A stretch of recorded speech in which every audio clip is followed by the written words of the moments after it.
ನಾವೆಲ್ಲರೂ ಎದ್ದು ನಿಂತಿರಬೇಕಾದ್ರೆ ವಿಮೋಚನ ಕಾಂಡ ಪುಸ್ತಕದ ಕಡೆ ನಾವು ಪ್ರವೇಶಿಸೋಣ.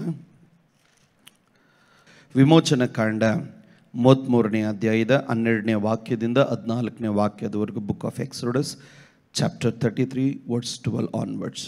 ನಾವು ಒಟ್ಟಾಗಿ ಶಬ್ದ ತೆಗೆದು ಓದೋಣ. ಇದೊಂದು ಪ್ರಾರ್ಥನೆ ಹಾಗೂ ದೇವರು ಕೊಡುವಂಥ ಆಲೋಚನೆ. ಸಿದ್ಧರಾಗಿದ್ದೀರಾ? ಗಟ್ಟಿಯಾಗಿ ಆಮೇಲೆ ಹೇಳೋಣ. ಮೋಶೆ ಯೆಹೋವನಿಗೆ, ಈ ಜನರನ್ನು ಆ ಸೀಮೆಗೆ ನಡೆಸಿಕೊಂಡು ಹೋಗಬೇಕೆಂದು ನೀನು ನನಗೆ ಆಜ್ಞಾಪಿಸಿದೆಯಷ್ಟೇ.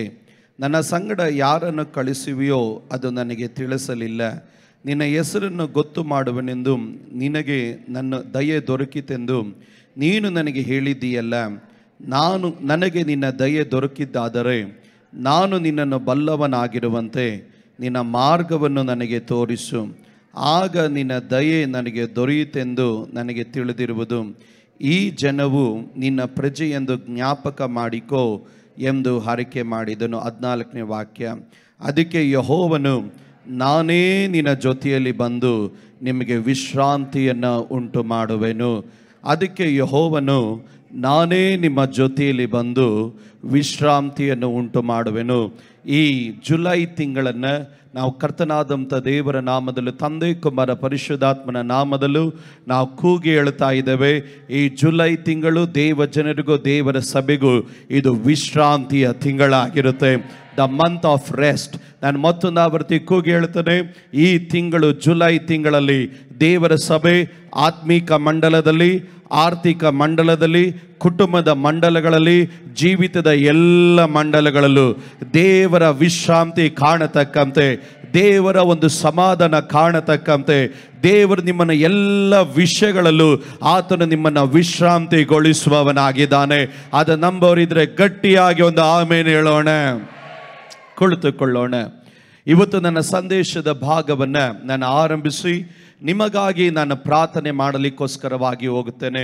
ನಾನು ಕಳೆದ ದಿವಸದಲ್ಲಿ ನಾನು ಪ್ರಾರ್ಥನೆ ಮಾಡಬೇಕಾದ್ರೆ ತನ್ನೇ ರಾತ್ರಿಯ ಮೊದಲುಗೊಂಡು ನಾನು ದೇವರ ಸಮ್ಮುಖದಲ್ಲಿ ಪ್ರಾರ್ಥನೆ ಮಾಡಬೇಕಾದ್ರೆ ದೇವರ ಸಭೆ ಪ್ರಾರ್ಥನೆಯೊಟ್ಟಿಗೆ ದೇವರ ಸಮ್ಮುಖದಲ್ಲಿ ಆಗಿದ್ದಾಗ ಯಾವ ವಾಗ್ದಾನವನ್ನು ತಿಳಿಸಬೇಕು ಎಂದು ನಾನು ದೇವರ ಸಮ್ಮುಖದಲ್ಲಿ ಪ್ರಾರ್ಥಿಸಿದಾಗ ದೇವರು ನನ್ನ ಕಿವಿಗಳಲ್ಲಿ ಮೊಳಗಿಸಿದಂಥ ಒಂದು ಶಬ್ದ, ನಾನು ನನ್ನ ಜನರಿಗೆ ವಿಶ್ರಾಂತಿಯನ್ನು ಕೊಡುವವನಾಗಿರುತ್ತೇನೆ. ನಾನು ಅವರಿಗೆ ಒಂದು ವಿಶ್ರಾಂತಿಯನ್ನು ನಾನು ದಯಪಾಲಿಸುತ್ತೇನೆ ಎಂಬುದಾಗಿ. ಹಾಗಾದರೆ ಕೆಲವೊಂದು ವಾಚನಗಳನ್ನು ನಿಮ್ಮ ನೆನಪಿಗೆ ತಂದು ನಾನು ಆಳವಾಗಿ ಈ ಸಂದೇಶದ ಭಾಗದಲ್ಲಿ ನಡೆಸಿ ನಿಮಗಾಗಿ ನಾನು ಪ್ರಾರ್ಥನೆ ಮಾಡಲಿಕ್ಕಾಗಿ ಹೋಗ್ತೇನೆ.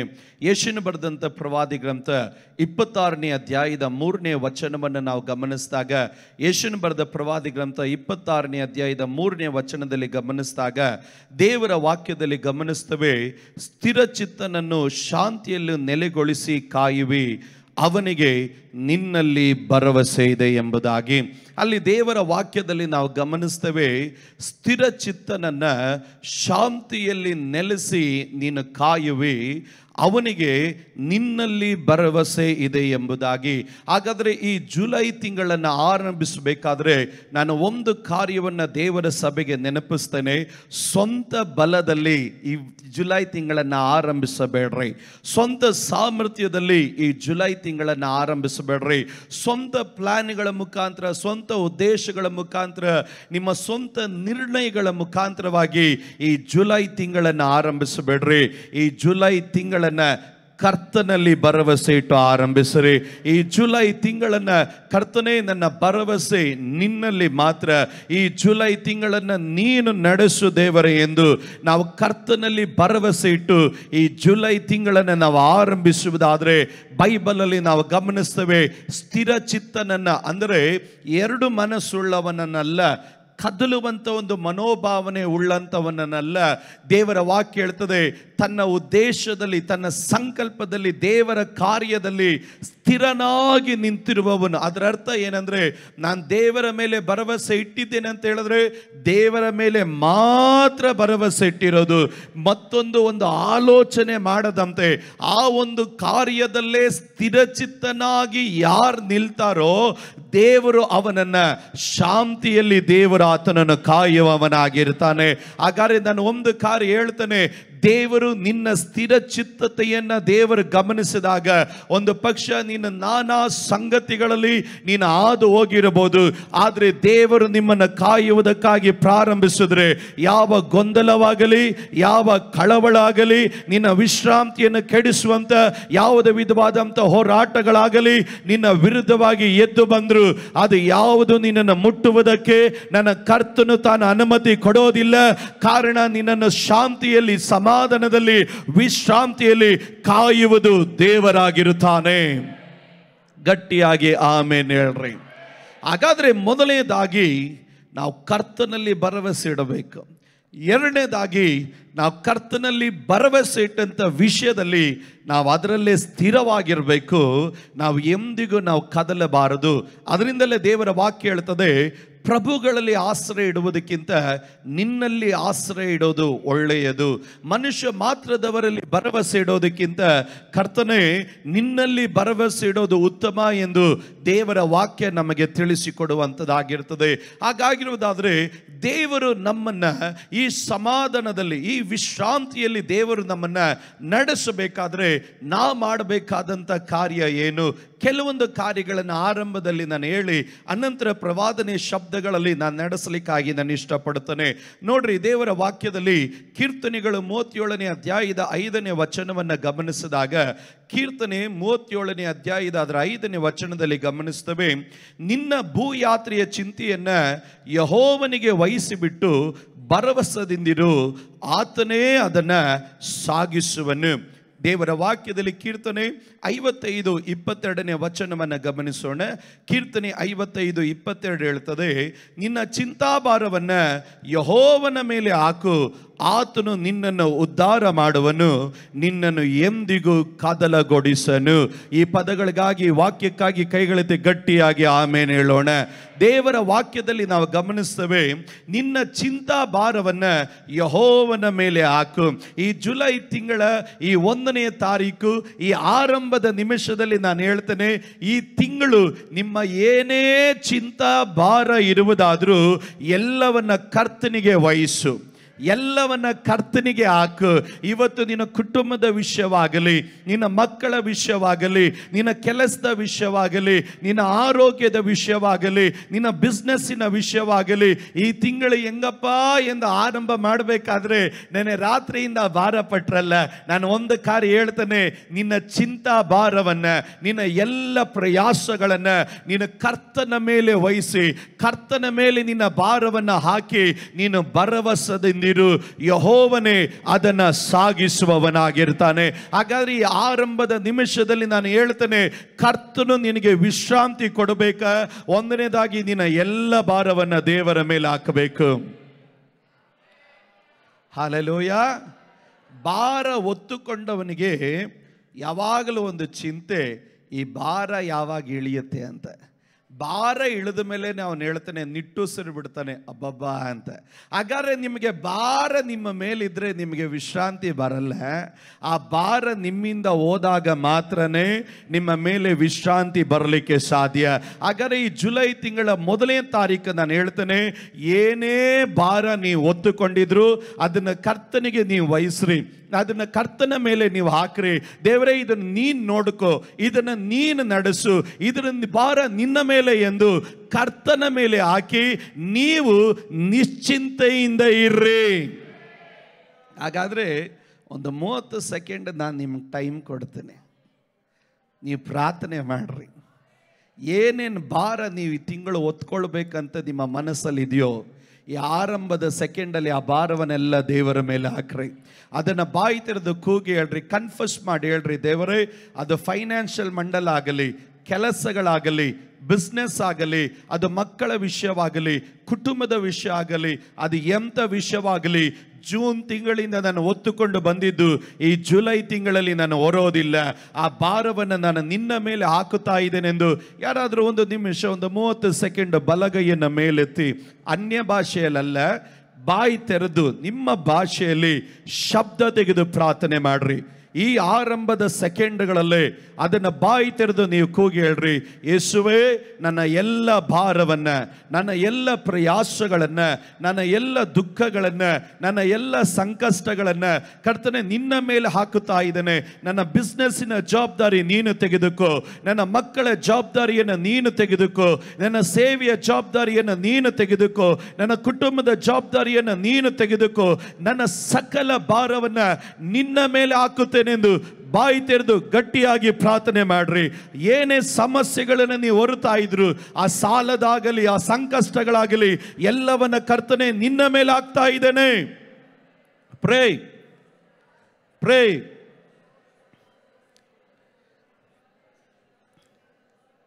ಯೇಸುವಿನ ನಾಮದಲ್ಲಿ ನಮ್ಮ ಪ್ರಾರ್ಥನೆ ಕೇಳಿದ್ದಕ್ಕಾಗಿ ಗಟ್ಟಿಯಾಗಿ ದೇವರ ಸಭೆ ಹೇಳಲೇ. ಹಾಗಾಗಿರುವುದಾದ್ರೆ ನಮ್ಮ ಎಲ್ಲ ಭಾರಗಳನ್ನು ದೇವರ ಮೇಲೆ ನಾವು ಹಾಕಬೇಕು. ಹಾಕಿದೀವ? ನಾನು ಕೇಳಿದೆ, ಭಾರ ಹಾಕಿದವರು ಮಾತ್ರ ಗಟ್ಟಿಯಾಗಿ ಒಂದು ಆಮೇನ್ ಹೇಳ್ರಿ. ನಮ್ಮ ಭಾರಗಳನ್ನೆಲ್ಲ ಕರ್ತನ ಮೇಲೆ ನಾವು ಹಾಕಿದೀವ? ಹಾಗಾದ್ರೆ ನಾವು ಇನ್ನೇನು ಮಾಡಬೇಕು ಪಾಸ್ಟರ್ ಅಂತ ಹೇಳಿದಾಗ ಅದಕ್ಕೊಂದು ಆಲೋಚನೆ ಇದೆ. ಬೈಬಲ್ ಹೇಳ್ತದೆ, ಕೀರ್ತನೆ 68ನೇ ಅಧ್ಯಾಯದ 19ನೇ ವಾಕ್ಯ ಹೇಳ್ತದೆ, ಕೀರ್ತನೆ 68:19, ಅನುದಿನವೂ ನಮ್ಮ ಭಾರವನ್ನು ಹೊರುವ ಕರ್ತನಿಗೆ ಸ್ತೋತ್ರವಾಗಲಿ. ಕೀರ್ತನೆಗಾರನು ತಾನು ಹೇಳ್ತಾನೆ 68ನೇ ಕೀರ್ತನೆ 19ನೇ ವಚನದಲ್ಲಿ, ನಾವು ದೇವರ ಮೇಲೆ ಭಾರ ಹಾಕಿ ನಾವು ಸುಮ್ಮನೆ ಕುತ್ಕೊಳ್ಳಂಗಿಲ್ಲ. ನಾವು ಪ್ರತಿದಿನ ಹೇಳಬೇಕು, ಅನುದಿನವೂ ನಮ್ಮ ಭಾರವನ್ನು ಹೊರುವ ಕರ್ತನಿಗೆ, ಅನುದಿನವೂ ನಮ್ಮ ಭಾರವನ್ನು ಹೊರುವ ಕರ್ತನಿಗೆ, ಅನುದಿನವೂ ನಮ್ಮ ಭಾರವನ್ನು ಹೊರುವ ಕರ್ತನಿಗೆ, ಅನುದಿನವೂ ನಮ್ಮ ಭಾರವನ್ನು ಹೊರುವ ಕರ್ತನಿಗೆ. ಭಾರ ಹೊತ್ಕೊಂಡವರು ಸ್ತೋತ್ರ ಹೇಳ್ಬೇಡ್ರಿ, ಭಾರ ಹಾಕಿದವರು ದೇವರಿಗೆ ಸ್ತೋತ್ರ ಹೇಳ್ರಿ. ನಾನು ಹೇಳಿದೆ, ಅನುದಿನವೂ ನಮ್ಮ ಭಾರವನ್ನು ಹೊರುವ ಕರ್ತನಿಗೆ, ಅನುದಿನವೂ ನಮ್ಮ ಭಾರವನ್ನು ಹೊರುವ ಕರ್ತನಿಗೆ, ಅನುದಿನವೂ ನಮ್ಮ ಭಾರವನ್ನು ಹೊರುವ ಕರ್ತನಿಗೆ ಏನಾಗಲಿ? ಗಟ್ಟಿಯಾಗಿ ಹೇಳ್ರಿ, ಸ್ತೋತ್ರವಾಗಲಿ ಎಂಬುದಾಗಿ. ಹಾಗಾದ್ರೆ ನಾನು ಹೇಳ್ತೇನೆ, ಈ ಜುಲೈ ತಿಂಗಳು ನೀ ಪ್ರತಿದಿನ ಸ್ತೋತ್ರ ಹೇಳತಕ್ಕಂತೆ ದೇವರು ನಿಮ್ಮ ಜೀವನದಲ್ಲಿ ದೊಡ್ಡ ಕಾರ್ಯ ದೇವರು ಮಾಡುತ್ತಾನೆ. ನಿಮ್ಮ ಕುಟುಂಬದ ವಿಷಯದಲ್ಲಿ ಸ್ತೋತ್ರ ಹೇಳತಕ್ಕಂತೆ, ನಿಮ್ಮ ಆತ್ಮೀಕವಾದ ವಿಷಯದಲ್ಲಿ ಸ್ತೋತ್ರ ಹೇಳತಕ್ಕಂತೆ, ನಿಮ್ಮ ಬಿಸ್ನೆಸ್ಸಿನ ವಿಷಯದಲ್ಲಿ ಸ್ತೋತ್ರ ಹೇಳತಕ್ಕಂತೆ, ನಿಮ್ಮ ಮಕ್ಕಳ ವಿಷಯದಲ್ಲಿ ನೀವು ಸ್ತೋತ್ರ ಹೇಳತಕ್ಕಂತೆ, ನಿಮ್ಮ ಮನೆಯ ವಿಷಯದಲ್ಲಿ ಸ್ತೋತ್ರ ಹೇಳತಕ್ಕಂತೆ, ನಿಮ್ಮ ಹಣಕಾಸಿನ ವಿಷಯದಲ್ಲಿ ಸ್ತೋತ್ರ ಹೇಳತಕ್ಕಂತೆ, ನಿನ್ನ ಜೀವನದಲ್ಲಿ ಹಾದು ಹೋಗುವಂತ ಪ್ರತಿಯೊಂದು ಮಾರ್ಗದಲ್ಲಿ ಕರ್ತನೇ ನಿನಗೆ ಸ್ತೋತ್ರ. ಅನುದಿನವೂ ನಮ್ಮ ಭಾರವನ್ನು ಹೊರುವ ದೇವರು, ಅನುದಿನವೂ ನನ್ನನ್ನು ನಡೆಸುವ ದೇವರು, ಅನುದಿನವೂ ನನ್ನನ್ನು ಪರಾಮರಿಸುವ ದೇವರು, ನಿನಗೆ ಸ್ತೋತ್ರ ಸ್ತೋತ್ರ ಸ್ತೋತ್ರ ಸ್ತೋತ್ರ ಎಂದು ಹೇಳತಕ್ಕಂತೆ ಈ ಜುಲೈ ತಿಂಗಳಲ್ಲಿ ಪ್ರತಿ ದಿನವೂ ನಿನ್ನ ಬಾಯಲ್ಲಿ ದೇವರು ಒಂದು ಹೊಸ ಸ್ತೋತ್ರವನ್ನ ದೇವರು ಇಡುತ್ತಾನೆ. ಅದು ನಂಬೋರು ಗಟ್ಟಿಯಾಗಿ ಆಮೇನ್ ಹೇಳ್ರಿ. ಹಾಗಾದ್ರೆ ಈ ತಿಂಗಳು ಪ್ರತಿದಿನ ಸ್ತೋತ್ರ ಹೇಳಬೇಕು. ಪ್ರತಿದಿನ ಮುಂಜಾನೆ ಎದ್ದಾಗ ದೇವರಿಗೆ ಮೊದಲು ಏನು ಹೇಳಬೇಕು ಗೊತ್ತಾ? ಅನುದಿನ ನನ್ನ ಭಾರ ಹೊರುವ ದೇವರಿಗೆ ಸ್ತೋತ್ರವಾಗಲಿ. ಬೆಳಗ್ಗೆ ಎದ್ದಾಗ, ಬೆಳಗ್ಗೆ ಎದ್ದಿದ ತಕ್ಷಣ ಈ ವಾಕ್ಯನ ಕನ್ಫರ್ಸ್ ಮಾಡಬೇಕು. ಅನುದಿನ, ಈ ದಿನ ಏನೇ ಆಗಿರಲಿ ಇದರ ಭಾರವನ್ನು ಕರ್ತನ ಹೊತ್ತುಕೊಂಡಿದ್ದಾನೆ, ದೇವರಿಗೆ ಸ್ತೋತ್ರ ಎಂದು ಬಾಯಿ ತೆರೆದು ನೀವು ಸ್ತೋತ್ರ ಹೇಳೋದಕ್ಕಾಗಿ ಪ್ರಾರಂಭಿಸ್ರಿ. ನಾನು ಹೇಳ್ತೇನೆ, ಪ್ರತಿದಿನ ನೀವು ಆಫೀಸ್ಗೆ ಹೋದಾಗ ಅಲ್ಲಿ ವಿಶ್ರಾಂತಿ ಕಾಣ್ತೀರ, ಪ್ರತಿದಿನ ನೀವು ಬಿಸ್ನೆಸ್ಗೆ ಹೋದಾಗ ಅಲ್ಲಿ ವಿಶ್ರಾಂತಿ ಕಾಣ್ತೀರ, ಪ್ರತಿದಿನ ನೀವು ಮನೆಯಿಂದ ಆಚೆ ಹೋಗಬೇಕಾದ್ರೂ ಮನೆ ಒಳಗಡೆ ಬಂದಾಗ್ಲೂ ನೀವು ವಿಶ್ರಾಂತಿ ಕಾಣ್ತೀರ. ಕಾರಣ ನಿಮ್ಮ ಭಾರವನ್ನು ಕರ್ತನ ಹೊತ್ತುಕೊಂಡಿರೋದ್ರಿಂದ, ನಿಮ್ಮ ಬಾಯಲ್ಲಿ ಸ್ತೋತ್ರ ಇರೋದ್ರಿಂದ ನಿಮಗೆ ಪ್ರತಿದಿನ ವಿಶ್ರಾಂತಿ ಉಂಟಾಗುತ್ತೆ.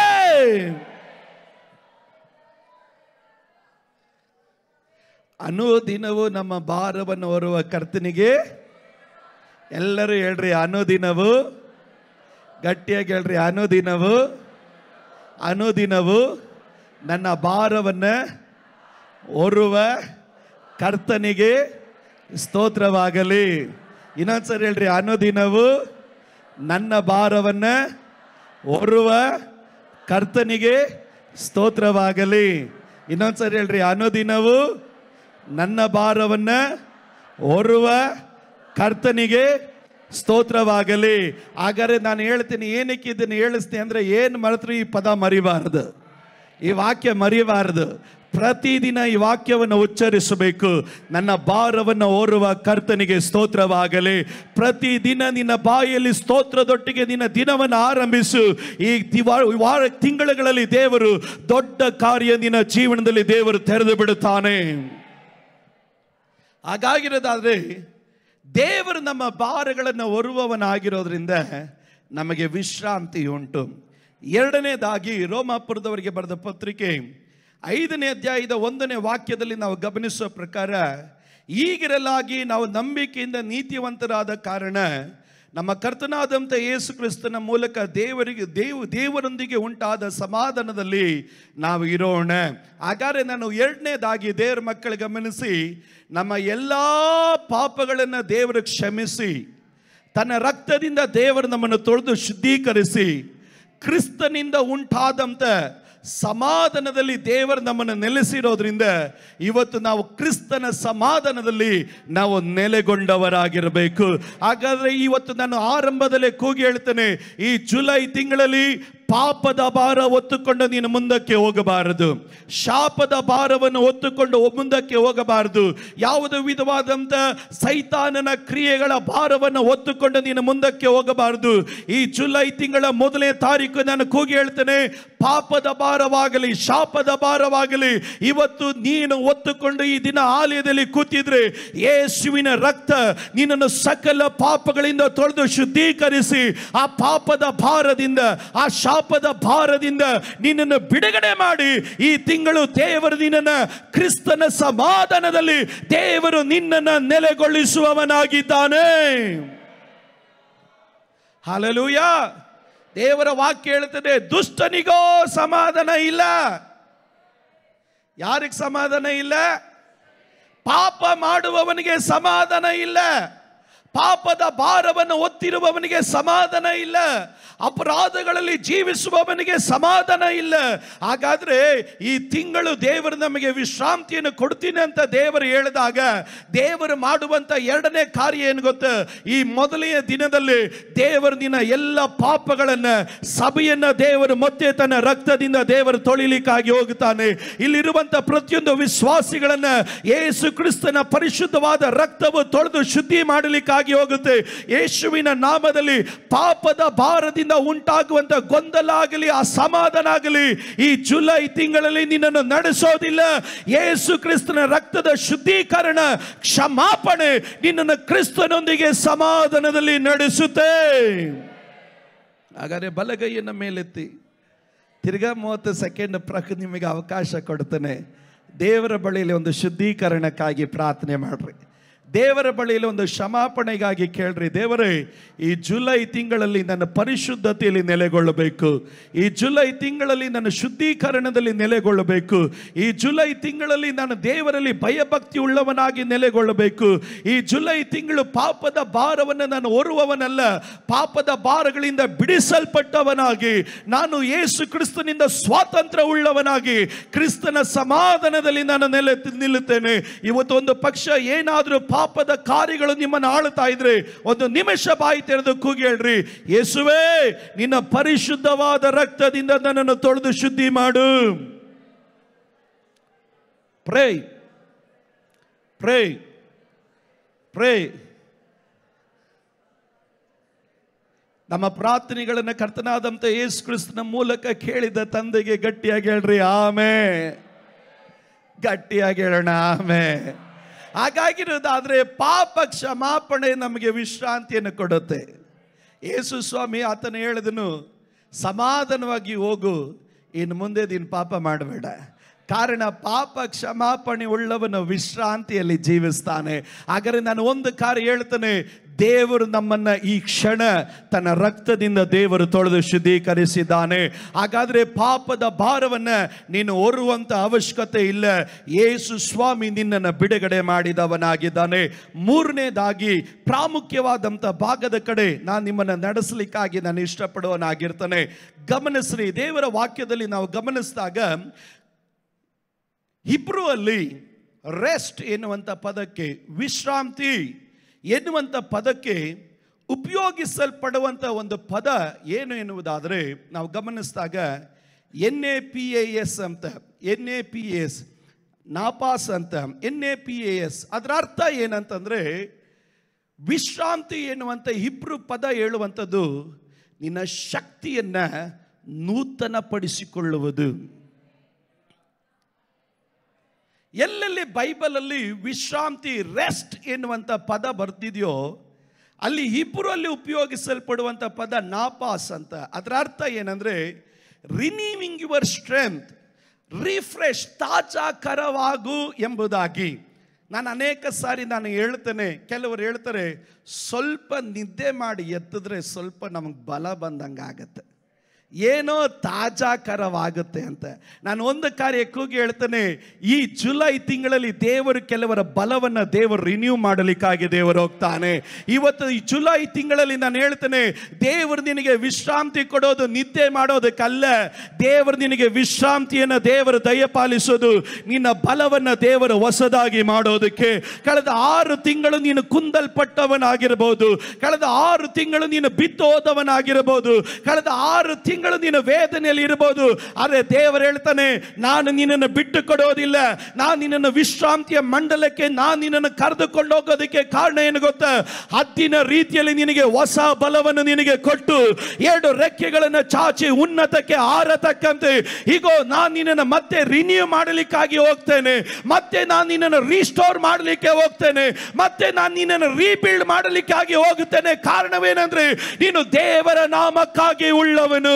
ಯೇಸುವಿನ ನಾಮದಲ್ಲಿ ನಾನು ಕೂಗಿ ಹೇಳುತ್ತೇನೆ, ನಷ್ಟತೆಯನ್ನು ನೆನೆಸಿಕೊಂಡು ಭಾರ ಪಡಬೇಡ್ರಿ. ಈ ಜುಲೈ ತಿಂಗಳಲ್ಲಿ ಅಭಿಷೇಕವನ್ನು ದೇವರು ರಿನ್ಯೂ ಮಾಡ್ತಾನೆ. ಈ ದಿವಸಗಳಲ್ಲಿ ದೇವರು ಕೃಪಾವರಗಳನ್ನು ಮತ್ತೊಂದು ಆವರ್ತಿ ದೇವರ ಆತನು ನಿನ್ನಲ್ಲಿ ಹೊಸತನವಾಗಿ ದೇವರು ಮಾರ್ಪಡಿಸ್ತಾನೆ.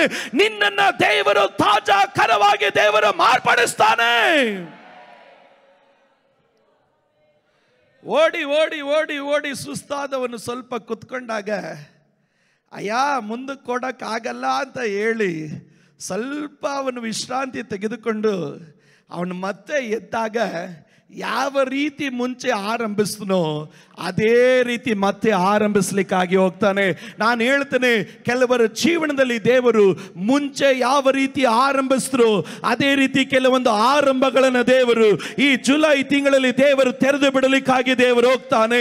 ಅನೇಕರು ಹೇಳಿದ್ರೆ ಮುಂಚೆ ಇದ್ದ ಹಾಗೆ ನನ್ನ ದೇವರು ಅದನ್ನೇ ನಿನ್ನ ಜೀವನದಲ್ಲಿ ಈ ಜುಲೈ ತಿಂಗಳಲ್ಲಿ ಮುಂಚೆ ಕಂಡ ಪ್ರಸನ್ನತೆ, ಮುಂಚೆ ಕಂಡ ಅಭಿಷೇಕ, ಮುಂಚೆ ಕಂಡಂತ ಓಟ, ಮುಂಚೆ ಕಂಡಂತ ದರ್ಶನ, ಮುಂಚೆ ಕಂಡಂತ ಅನ್ಯ ಭಾಷೆ, ಮುಂಚೆ ನೀನು ಆರಂಭದಲ್ಲಿ ಆರಂಭಿಸಿದ ಕೆಲವೊಂದು ಮಾರ್ಗಗಳಿದೆಯಲ್ಲ, ದೇವರು ಅದನ್ನು ಮತ್ತೆ ನಿನ್ನ ಜೀವಿತದಲ್ಲಿ ದೇವರು ತೆರೆದು ಬಿಡಲಿಕ್ಕಾಗಿ ದೇವರು ಹೋಗುತ್ತಾನೆ.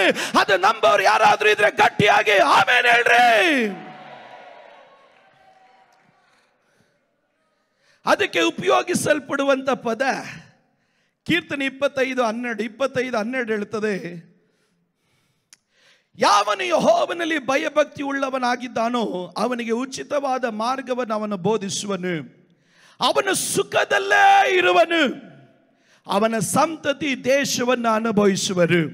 ದೇವರ ವಾಕ್ಯದಲ್ಲಿ ಸುಖದಲ್ಲೇ ಇರುವನು ಎನ್ನುವಂಥ ಪದಕ್ಕೆ ಉಪಯೋಗಿಸಲ್ಪಟ್ಟ ಪದ ನಾಪಾಸ್. ಅದರ ಅರ್ಥ ಏನು?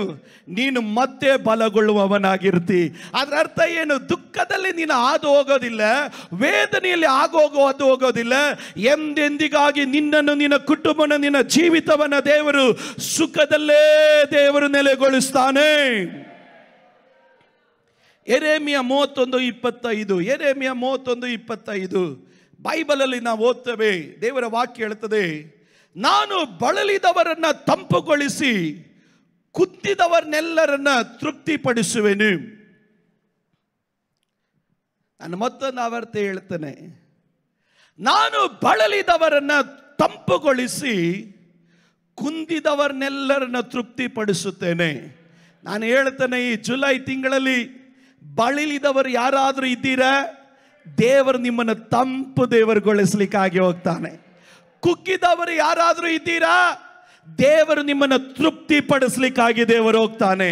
ಆ ವಚನಗಳನ್ನು ನೋಡ್ರಿ, ದೇವರ ವಾಕ್ಯ ಹೇಳುತ್ತದೆ, ಇದಾದ ಮೇಲೆ ನಾನು ಎಚ್ಚೆತ್ತು ನಿಜ ಸ್ಥಿತಿಯನ್ನು ನೋಡಿದೆನು, ಆಗ ನನ್ನ ಕನಸು ನನಗೆ ಮನೋಹರವಾಗಿ ಕಾಣಿಸಿತು. ಯೆಹೋವ ನಿಂತೆನ್ನುತ್ತಾನೆ, ಈಗೋ ನಾನು ಇಸ್ರಾಯೇಲ್ ಯಹೂದ ಕ್ಷೇತ್ರಗಳಲ್ಲಿ ಮನುಷ್ಯರನ್ನು ಪಶುಗಳನ್ನು ಬಿತ್ತುವ ದಿನಗಳು ಬರುವವು. ನಾನು ಮೊದಲು ಇವರನ್ನ ಕಿತ್ತು ಹಾಕಲು, ಕೆಡವಲು, ಹಾಳು ಮಾಡಲು, ನಾಶಪಡಿಸಲು, ಬಾಧಿಸಲು ಹೇಗೆ ಎಚ್ಚರಗೊಂಡೆನೋ ಹಾಗೆಯೇ ಇನ್ನು ಮೇಲೆ ಇವರನ್ನ ಕಟ್ಟಲು, ನೆಡಲು ಎಚ್ಚರಗೊಳ್ಳುವೆನು. ಇದು ಯೆಹೋವನಾದಂತ ನನ್ನ ನುಡಿ. ದೇವರು ಹೇಳ್ತಾನೆ, ನಾನು ಮುಂಚೆ ಇವ್ರನ್ನ ನಾಶ ಮಾಡೋದಕ್ಕೆ ಎಷ್ಟು ವೈರಾಗ್ಯವಾಗಿ ನಾನು ಎದ್ದೆನೋ, ದೇವರು ಹೇಳ್ತಾನೆ ಈಗ ನಾನು ಅದೇ ರೀತಿ ಎದ್ದೊಳ್ತಾ ಇದ್ದೇನೆ. ಏನಕ್ಕಾಗಿ ನಾನು ಎದ್ದೊಳ್ತಾ ಇದ್ದೇನೆ? ಅವ್ರನ್ನ ಕೆಡೋದಕ್ಕಲ್ಲ, ಅವ್ರನ್ನ ನಾಶ ಮಾಡೋಕ್ಕಲ್ಲ, ಅವ್ರನ್ನ ಕಿತ್ತಾಕೋದಕ್ಕಲ್ಲ, ಅವ್ರನ್ನ ಹಾಳು ಮಾಡೋದಕ್ಕಲ್ಲ. ನಾನು ಈಗ ಎದ್ದೊಳ್ತಾ ಇರೋದು ಅವ್ರನ್ನ ನಾನು ಕಟ್ಟಲಿಕ್ಕಾಗಿ ನಾನು ಹೋಗ್ತೇನೆ, ಅವ್ರನ್ನ ನಾನು ನೆಡಲಿಕ್ಕಾಗಿ ನಾನು ಹೋಗ್ತೇನೆ. ಈ ಜುಲೈ ತಿಂಗಳಲ್ಲಿ ನಾನು ಹೇಳ್ತೇನೆ, ದೇವರು ಕೆಲವರನ್ನ ಕಟ್ಟಲಿಕ್ಕಾಗಿ ದೇವರು ಹೋಗ್ತಾನೆ. ನೀನು ಕಟ್ಟೋದಕ್ಕೆ ನೀನು ನಾನಾ ಪ್ರಯಾಸ ಪಟ್ಟೆ, ಆದ್ರೆ ನಿನ್ನ ಕೈಯಲ್ಲಿ ಆಗ್ಲಿಲ್ಲ. ಆದ್ರೆ ನಾನು ಹೇಳ್ತೇನೆ, ಈ ಜುಲೈ ತಿಂಗಳು ನಿನಗಾಗಿ ದೇವರು ಎದ್ದಿದ್ದಾನೆ, ನಿನಗಾಗಿ ದೇವರು ಎಚ್ಚರಗೊಂಡಿದ್ದಾನೆ.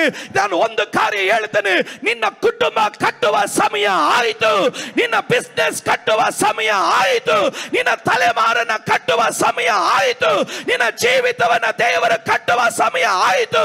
ದೇವರು ನಿನ್ನನ್ನು ನೆಡುತ್ತಾನೆ. ಯಾವ ಮಾಟ ಮಂತ್ರಗಳಾಗಲಿ, ಯಾವ ದುರಾತ್ಮಗಳಾಗಲಿ, ಯಾವ ಸೈತಾನನಾಗಲಿ ದೇವರು ನೆಟ್ರೆ ಅದನ್ನು ಕಿತ್ತು ಹಾಕೋದಕ್ಕೆ ಆಗೋದಿಲ್ಲ. ಈಗ ದೇವರು ಎಚ್ಚರಗೊಳ್ಳುತ್ತಾ ಇದ್ದಾನೆ.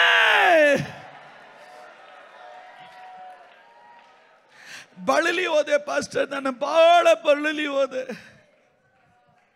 ಕುಂದಿ ಹೋದೆ ಪಾಸ್ಟರ್, ಬಹಳ ಕುಂದಿ ಹೋದೆ, ಮನಸ್ಸು ಹೊಡೆದೋಗಿ ಇಲ್ಲಿ ಕೂತಿದ್ದೀನಿ, ಬಹಳ ಬಳಲಿ ಹೋಗಿದ್ದೀನಿ. ನಿನಗಾಗೆ ದೇವ್ರು ಹೇಳ್ತಾ ಇರೋದು, ನಿನ್ನನ್ನು ನಾನು ಕಟ್ತೀನಿ, ನಿನ್ನ ಕುಟುಂಬ ನಾನು ಕಟ್ತೀನಿ, ನಿನ್ನನ್ನು ನಾನು ನಡ್ತೀನಿ, ನಾನು ನಿನ್ನನ್ನು ತಂಪುಗೊಳಿಸ್ತೇನೆ. ಆರಾಮಾಗಿರು, ಆರಾಮಾಗಿರು, ಆರಾಮಾಗಿರು, ಆರಾಮಾಗಿರು. ನಾನು ನಿನ್ನನ್ನು ವಿಶ್ರಾಂತಿಗೊಳಿಸ್ಲಿಕ್ಕಾಗಿ ಹೋಗ್ತೇನೆ, ನಾನು ನಿನ್ನನ್ನು ತೃಪ್ತಿಗೊಳಿಸ್ಲಿಕ್ಕಾಗಿ ಹೋಗ್ತೇನೆ. ಕಾರಣ ಕರ್ತನು ಏನಾದ್ರೂ ಹೇಳಿದ್ರೆ ಅದನ್ನು ಮಾಡದೆ ನನ್ನ ದೇವರು ಹೋಗೋದಿಲ್ಲ. ಈ ಜುಲೈ ತಿಂಗಳಲ್ಲಿ ಅನ್ಯರ ಕಣ್ಣಿನಿಂದಲ್ಲ, ಬಿದ್ದೋದ ಬಿಸ್ನೆಸ್ಗಳು, ಬಿದ್ದೋದ ಜೀವಿತಗಳು, ಬಿದ್ದೋದ ಕುಟುಂಬಗಳು ದೇವರು ನಿನ್ನನ್ನ ತಿರುಗಿ ಕಟ್ಟಲಿಕ್ಕಾಗಿ ಹೋಗುತ್ತಾನೆ. ದೇವರು ನಿನ್ನನ್ನ ಮತ್ತೆ ನಡಲಿಕ್ಕಾಗಿ ದೇವರು ಹೋಗುತ್ತಾನೆ. ಅನ್ಯರ ಕಣ್ಣಿನಿಂದಲ್ಲ, ನಿನ್ನ ಸ್ವಂತ ಕಣ್ಣುಗಳಿಂದ ನೀನು ಅದನ್ನು ಕಾಣುತ್ತೆ. ಯಾರಾದ್ರೂ ಗಟ್ಟಿಯಾಗಿ ಆಮೇನ್ ಹೇಳ್ರಿ.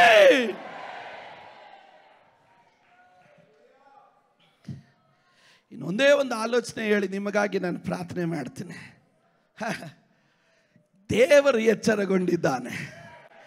ಈ ವರ್ಷಕ್ಕೆ ದೇವರು ಕೊಡಲ್ಪಟ್ಟ ಆಲೋಚನೆ, ನಾನು ಕುಟುಂಬಗಳನ್ನು ಕಟ್ತೀನಿ ಅಂತ. ಈ 6 ತಿಂಗಳು ನಾನು ಏನು ಕಾಣಲಿಲ್ಲ ಅಂದರೆ ನಾನು ಹೇಳ್ತೀನಿ, ಜುಲೈ ತಿಂಗಳಲ್ಲಿ ಆರಂಭಿಸಲ್ಪಟ್ಟಿದೆ, ಜುಲೈ ತಿಂಗಳಲ್ಲಿ ಆರಂಭಿಸಲ್ಪಟ್ಟಿದೆ. ಕರ್ತನು ನಿನ್ನನ್ನು ಕಟ್ಟಲಿಕ್ಕಾಗಿ ದೇವರು ಹೋಗ್ತಾನೆ. ನನಗೆ ಬೈಬಲಲ್ಲಿ ಹೇಳೋ ಪ್ರಕಾರ ಇನ್ನು ಮೇಲೆ, ಯಾರಾದ್ರೂ ಹೇಳ್ರಿ ಇನ್ನು ಮೇಲೆ, ಇನ್ನೊಂದ್ಸರಿ ಹೇಳ್ರಿ ಇನ್ನು ಮೇಲೆ, ಇನ್ನೊಂದ್ಸರಿ ಗಟ್ಟಿಯಾಗಿ ಹೇಳ್ರಿ ಇನ್ನು ಮೇಲೆ. ದೇವರು ನನ್ನನ್ನು ಕಟ್ತಾನೆ, ದೇವರು ನನ್ನನ್ನು ನಡುತ್ತಾನೆ, ದೇವರು ನನಗೆ ವಿಶ್ರಾಂತಿ ಕೊಡುತ್ತಾನೆ. ಸೈತಾನನ ಒಂದು ಪಕ್ಷ ಯಾವಾಗ ಅಂದ್ರೆ ಹೇಳ್ರಿ ಇನ್ಮೇಲೆ. ಯಾರಾದ್ರೂ ಸಂಬಂಧಿಕರು ಯಾವಾಗ ಅಂದ್ರೆ ಕೇಳಿದ್ರೆ ಹೇಳ್ರಿ ಇನ್ಮೇಲೆ. ನಿನ್ನ ಮಕ್ಕಳಿಗೆ ಯಾವಾಗ ಒಳ್ಳೇದಾಗುತ್ತೆ ಅಂತ ಹೇಳಿದ್ರೆ ಹೇಳ್ರಿ ಇನ್ಮೇಲೆ. ನಿಮ್ ಸಭೆ ಯಾವಾಗ ಬೆಳೆಯುತ್ತೆ ಅಂತ ಹೇಳ್ರಿ ಇನ್ಮೇಲೆ. ನಿನ್ ಸೇವೆ ಯಾವಾಗ ದೊಡ್ಡದಾಗುತ್ತೆ ಅಂತ ಹೇಳ್ರಿ ಇನ್ಮೇಲೆ. ನಿನ್ ಮನೆ ಯಾವಾಗ ಕಟ್ತೀಯ ಅಂತ ಹೇಳಿದ್ರೆ ಹೇಳ್ರಿ ಇನ್ಮೇಲೆ. ನೀವ್ಯಾರು ಸ್ತೋತ್ರ ಹೇಳಿಲ್ಲ, ಅರ್ಥ ಆಗ್ಲಿಲ್ಲ ವಾಕ್ಯ. ದೇವ್ರು ಹೇಳ್ತಾನೆ ಇನ್ಮೇಲೆ. ಆದ್ರೆ ಅರ್ಥ ಏನಂದ್ರೆ ಹಳೆದೆಲ್ಲ ಲೆಕ್ಕಕ್ಕಿಲ್ಲ. ಇವತ್ತು ಆರಂಭ ಆಗ್ತಾ ಇದೆ. ನಾನು ಹೇಳುತ್ತೇನೆ, ಈ 7:20 ಇನ್ನು ಮೇಲೆ ನಿನ್ನ ಆಶೀರ್ವಾದ ಆರಂಭವಾಯಿತು, ನಿನ್ನ ಬಿಡುಗಡೆ ಆರಂಭವಾಯಿತು, ನಿನ್ನ ಉದ್ಧಾರ ಆರಂಭವಾಯಿತು, ನಿನ್ನ ಜಯ ಆರಂಭವಾಯಿತು, ನಿನ್ನ ಉನ್ನತಿ ಆರಂಭವಾಯಿತು, ನಿನ್ನ ಬಿಡುಗಡೆ ಆರಂಭವಾಯಿತು, ದೇವರು ನಿನ್ನನ್ನು ಕಟ್ಟೋದು ಆರಂಭವಾಯಿತು, ನಿನ್ನ ಉನ್ನತಕ್ಕೆ ಹಾರುವುದು ಆರಂಭವಾಯಿತು. ಇನ್ನು ಮೇಲೆ ನಾನು ಹೇಳ್ತೇನೆ, ನನ್ನೆವರೆಗೂ ನೋಡಿದ ಹಾಗಲ್ಲ, ಇನ್ನು ಮೇಲೆ ನೀವು ಚಂದ್ರಮಳೆಯನ್ನು ನೋಡೋದು. ಯಾರಾದ್ರೂ ಹೇಳ್ರಿ, ನನ್ನೆವರೆಗೂ ನೋಡಿದಾಗಲ್ಲ, ಇನ್ನು ಮೇಲೆ ನನ್ನನ್ನು ನೋಡೋದು. ಇನ್ನು ಮೇಲೆ ಯಾರಾದ್ರೂ ಅಭಿಷಕ್ತರ ಗಟ್ಟಿಯಾಗಿ ಆಮೇಲೆ ಹೇಳಬೇಕು. ಸೈತಾನನೇ ನೆನ್ನೆವರೆಗೂ ನೋಡಿದಾಗಲ್ಲ, ಇನ್ನು ಮೇಲೆ.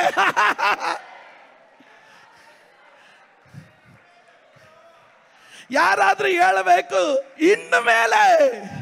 ಇಷ್ಟು ವರ್ಷ ಸಭೆಗೋದೆಲ್ಲ ಏನಾಯ್ತು? ಇನ್ನು ಮೇಲೆ. ಇಷ್ಟು ವರ್ಷ ಉಪವಾಸ ಮಾಡ್ದಲ್ಲ ಏನಾಯ್ತು?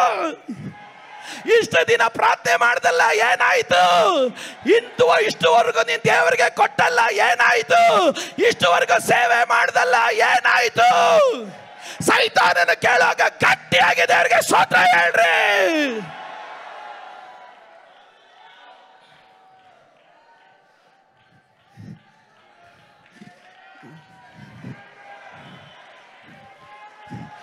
ವಿಕ್ಟ್ರಿ ಸಭೆಯನ್ನ ಇನ್ನು ಮೇಲೆ ನೋಡ್ರಿ ನೀವು. ಈ ಕರ್ನಾಟಕವನ್ನ ಇನ್ನು ಮೇಲೆ ನೋಡ್ರಿ ನೀವು. ಈ ಕನ್ನಡದ ಸೇವೆಯನ್ನ ಇನ್ನು ಮೇಲೆ ನೋಡ್ರಿ ನೀವು. ದೇವರು ಅದನ್ನು ಕಟ್ಟಲಿಕ್ಕಾಗಿ ಹೋಗ್ತಾನೆ. ನಾನು ನನ್ನ ಸಭೆಯನ್ನ ಕಟ್ಟುವೆನು. ಪಾತಾಳದ ಗೋಪುರಗಳು ಅದನ್ನು ಜಯಿಸೋದಕ್ಕೆ ಸಾಧ್ಯ ಇಲ್ಲ. Because my god is A builder. ನನ್ನ ದೇವರು ಕಟ್ಟುವವನು.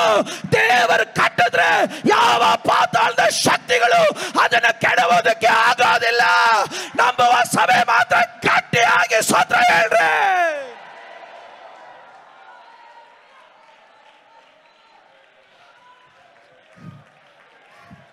ಇನ್ನು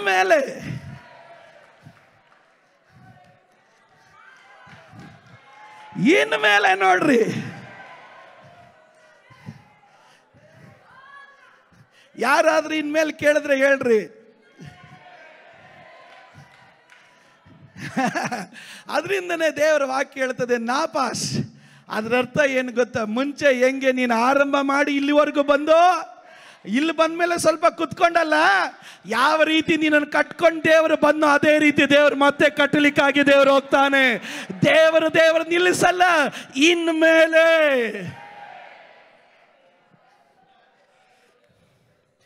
ಎರಡು ನಿಮಿಷ ಇನ್ನೊಂದು ಪದ ಬೈಬಲಲ್ಲಿ ಇನ್ನೊಂದು ಪದ ಹೇಳ್ತದೆ. ರೆಸ್ಟ್ಗೆ ಉಪಯೋಗಿಸಲ್ಪಡುವ ಇನ್ನೊಂದು ಪದ NUAKH, ನ್ಯೂಯಾರ್ಕ್ ಎನ್ನುವಂಥ ಪದ. ಆ ಪದದ ಅರ್ಥ ಏನು ಗೊತ್ತಾ? ದೇವರು ಎಲ್ಲ ಸಿದ್ಧ ಮಾಡಿಬಿಟ್ಟು ತಂದ ನಿನ್ನನ್ನು ಅದರ ಮಧ್ಯದಲ್ಲಿ ಕುಳಿಸ್ತಾನೆ. ಸಭೆಗೆ ಅರ್ಥ ಆಗಲಿಲ್ಲ. ದೇವರು ಎಲ್ಲ ಸಿದ್ಧ ಮಾಡಿ ಅದರ ಮಧ್ಯದಲ್ಲಿ ದೇವರು ತಂದು ಕುಳಿಸ್ತಾನೆ. ಈ ಪದ ಉಪಯೋಗಿಸಲ್ಪಟ್ಟಿದ್ದು ಎಲ್ಲ ಅಂತಂದ್ರೆ ಆದಿಕಾಂಡ 2:15 ಯೆಹೋವ ದೇವರು ಆ ಮನುಷ್ಯನನ್ನು ಕರ್ಕೊಂಡು ಹೋಗಿ ಏದೆನ್ ತೋಟವನ್ನು ವ್ಯವಸಾಯ ಮಾಡುವುದಕ್ಕೂ ಕಾಯುವುದಕ್ಕೂ ಅದರಲ್ಲಿ ಇಟ್ಟನು ಎನ್ನುವಂಥ ಪದ ಮೂಲವಾದ ಇಂಗ್ಲಿಷ್ ಬೈಬಲಲ್ಲಿ ಉಪಯೋಗಿಸೋದು rested. God rested him there ಅಂತ. ದೇವರು ಅವನನ್ನು ಅಲ್ಲಿ ಇಟ್ಟನು. ಅದರ ಅರ್ಥ ಏನು ಗೊತ್ತಾ? ನೀನು ಏನು ಮಾಡೋ ಅವಶ್ಯಕತೆ ಇಲ್ಲ ಕಣ, ಎಲ್ಲ ನಾನು ಸೃಷ್ಟಿ ಮಾಡಿ ಇಟ್ಟಿದ್ದೀನಿ, ಜಸ್ಟ್ ಕುತ್ಕೊಂಡು ಸುಮ್ಮನೆ ನೋಡು ಸಾಕು. ನಾನು ಹೇಳ್ತೇನೆ, ಜುಲೈ ತಿಂಗಳಿಂದ ನಿನ್ನ ಸ್ಟ್ರಗಲ್, ನೀನು ಪಡುವಂಥ ಪಾಡುಗಳು ದೇವರು ನಿಲ್ಲಿಸಿ ನಿನಗಾಗಿ ಸೂಪರ್ ನ್ಯಾಚುರಲ್ ಪ್ರೊವಿಷನ್ ಅನ್ನ, ಆತ್ಮಾನುಷಿಕವಾದಂಥ ಒದಗಿಸುವಿಕೆಯನ್ನು ದೇವರು ನಿನಗೆ ಒದಗಿಸೋದು ಮಾತ್ರ ಅಲ್ಲ, ದೇವರು ಸಿದ್ಧ ಮಾಡಿಟ್ಟಿರುವಂಥ ಮಧ್ಯದಲ್ಲಿ ದೇವರು ನಿನಗೊಂದು ವಿಶ್ರಾಂತಿಯನ್ನು ದೇವರು ಆತನು ಕೊಡಲಿಕ್ಕಾಗಿ ಹೋಗ್ತಾನೆ. ನಾನು ಈ ಶಬ್ದ ಹೇಳಿ ನಾನು ನಿಲ್ಲಿಸ್ತೇನೆ. ನಾನು ದುಡಿಬೇಕು, ನಾನು ಕಷ್ಟಪಡಬೇಕು, ನಾನು ಹೋರಾಟ ಮಾಡಬೇಕು, ನಾನು ಪ್ರಯಾಸ ಪಡಬೇಕು, ನಾನು ನಾನು ನಾನು ನಾನು ನಾನು ಯೇಸುವಿನ ನಾಮದಲ್ಲಿ ಈ ಜುಲೈ ತಿಂಗಳಿಂದ ಅದು ಕ್ಯಾನ್ಸಲ್.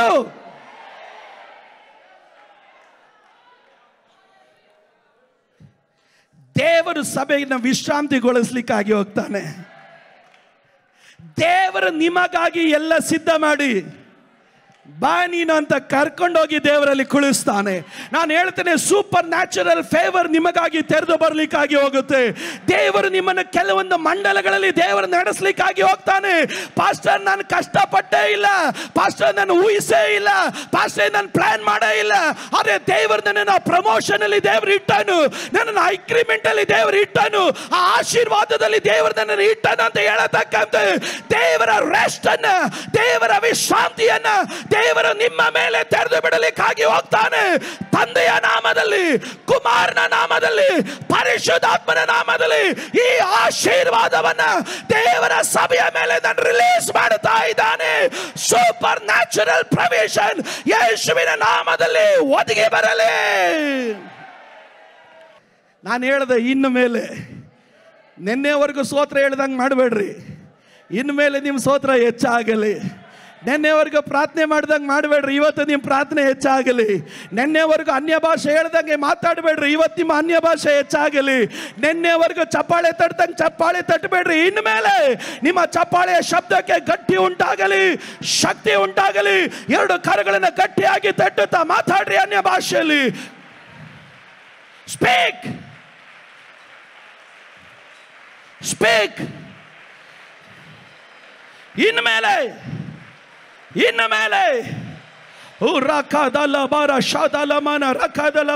ಪಾಸ್ಟರ್ಸ್ ಪ್ರೇಯರ್ ಅಲ್ಲಿ ಜಾಯಿನ್ ಆಗ್ತಾರೆ, ನಾವು ಪ್ರಾರ್ಥನೆ ಮಾಡೋಣ.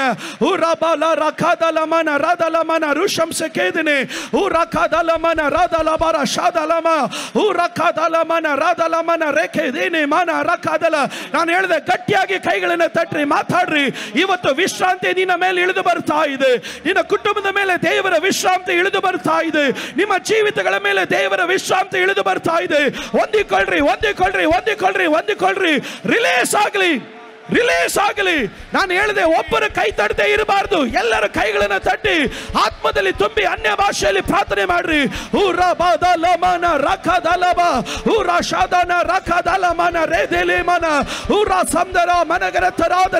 ಉಡ ಪ್ರಮಾಣಗರ ತರೇದನ ಮಲ್ಕದನಾದನ ವೈಡಮನಂಬಲಾದನೆ ಉಡ ಮನಗರ ತರೋದನ ವೈಡ ಪ್ರಮಾಣಗರ. Yes, yes, yes, yes, yes. ಹೇಳ್ರಿ, ನಾನು ವಿಶ್ರಾಂತಿ ಕಂಡುಕೊಳ್ತೇನೆ, ನಾನು ವಿಶ್ರಾಂತಿ ಕಂಡುಕೊಳ್ಳುತ್ತೇನೆ, ನಾನು ನನ್ನ ಕುಟುಂಬ ವಿಶ್ರಾಂತಿ ಕಂಡುಕೊಳ್ಳುತ್ತೇನೆ. ಈಗ ದೇವದಾಸರುಗಳು ಕೈಗಳನ್ನೆತ್ತಿ ನಿಮಗಾಗಿ ಪ್ರಾರ್ಥನೆ ಮಾಡಬೇಕಾದ್ರೆ ದೇವರ ಸಭೆ ಕೈ ಎತ್ತರಿ. ನಿಮ್ಮ ಮೇಲೆ ನಾವು ಸಭೆಯಾಗಿ ಆಶೀರ್ವಾದವನ್ನು ಕೂಗಿ ಹೇಳುತ್ತಾ ಇದ್ದೇವೆ. ನಜರೇತಾದ ಯೇಸು ಕ್ರಿಸ್ತನ ನಾಮದಲ್ಲಿ ಈ ಜುಲೈ ತಿಂಗಳಲ್ಲಿ ದೇವರ ವಿಶ್ರಾಂತಿಯನ್ನು ಕೂಗಿ ಹೇಳುತ್ತಾ ಇದ್ದೇವೆ. ಯೇಸುವಿನ ನಾಮದಲ್ಲಿ ಆತ್ಮಿಕ ಮಂಡಲದಲ್ಲಿ ವಿಶ್ರಾಂತಿ ಉಂಟಾಗಲಿ, ಆರ್ಥಿಕವಾದ ಮಂಡಲದಲ್ಲಿ ವಿಶ್ರಾಂತಿ ಉಂಟಾಗಲಿ, ಮಕ್ಕಳ ವಿಷಯದಲ್ಲಿ ವಿಶ್ರಾಂತಿ ಉಂಟಾಗಲಿ, ಬಿಸ್ನೆಸ್ನ ವಿಷಯಗಳಲ್ಲಿ ವಿಶ್ರಾಂತಿ ಉಂಟಾಗಲಿ, ಇವರ ಕೆಲಸಕ್ಕೆ ಹೋಗುವಾಗಲೂ ಬರುವಾಗಲೂ ಇವರಿಗೆ ವಿಶ್ರಾಂತಿ ಉಂಟಾಗಲಿ, ಕಾಲಿಡುವಂಥ ಸಕಲ ಸ್ಥಳಗಳಲ್ಲೂ ಸಮಾಧಾನ ಉಂಟಾಗಲಿ. ಇನ್ನು ಮೇಲೆ ದೇವರು ಇವರನ್ನ ಕಟ್ಟುವುದಕ್ಕಾಗಿ ಸ್ತೋತ್ರ, ಇವರ ಜೀವಿತಗಳು ಕಟ್ಟಲ್ಪಡುವುದಕ್ಕಾಗಿ ಸ್ತೋತ್ರ, ಇವರ ಭವಿಷ್ಯಗಳು ಕಟ್ಟಲ್ಪಡುವುದಕ್ಕಾಗಿ ಸ್ತೋತ್ರ. ಒಂದು ಮಾರ್ಗದಲ್ಲಿ ಬರುವ ಶತ್ರು 7 ಮಾರ್ಗವಾಗಿ ಚದ್ರಿ ಹೋಗುವುದಕ್ಕಾಗಿ ಸ್ತೋತ್ರ. ದೇವರ ಆಲಯದಲ್ಲಿ ನಿನ್ನ ಮಕ್ಕಳನ್ನು ಸಾಕ್ಷಿಯಾಗಿ ನಿಲ್ಲಿಸುವುದಕ್ಕಾಗಿ ಸ್ತೋತ್ರ. ಆಶೀರ್ವಾದವನ್ನು ಕೂಗಿ ಹೇಳುತ್ತಾ ಇದ್ದೇವೆ, ಆಶೀರ್ವಾದವನ್ನು ಕೂಗಿ ಹೇಳ್ತಾ ಇದ್ದೇವೆ. ವ್ಯಸನ ಇಲ್ಲದಿರುವ ಆಶೀರ್ವಾದದಿಂದ ನಿನ್ನ ಮಕ್ಕಳು ತುಂಬಿ ತುಳುಕಲಿ ದೇವರು.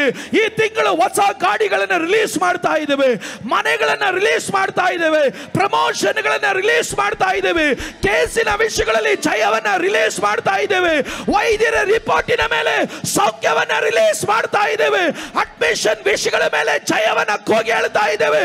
ಬಿಸ್ನೆಸ್ಗಳು ಎಸ್ಟಾಬ್ಲಿಷ್ ಆಗೋದನ್ನ ಯೇಸುವಿನ ನಾಮದಲ್ಲಿ ರಿಲೀಸ್ ಮಾಡ್ತಾ ಇದ್ದೇವೆ. ಸೂಪರ್ ನ್ಯಾಚುರಲ್ ಪ್ರೊವಿಷನ್, ಅಲೌಕಿಕವಾದಂತಹ ಒದಗಿಸುವಿಕೆ ಯೇಸುವಿನ ನಾಮದಲ್ಲಿ ಇವರ ಮೇಲೆ ರಿಲೀಸ್ ಮಾಡ್ತಾ ಇದ್ದೇವೆ.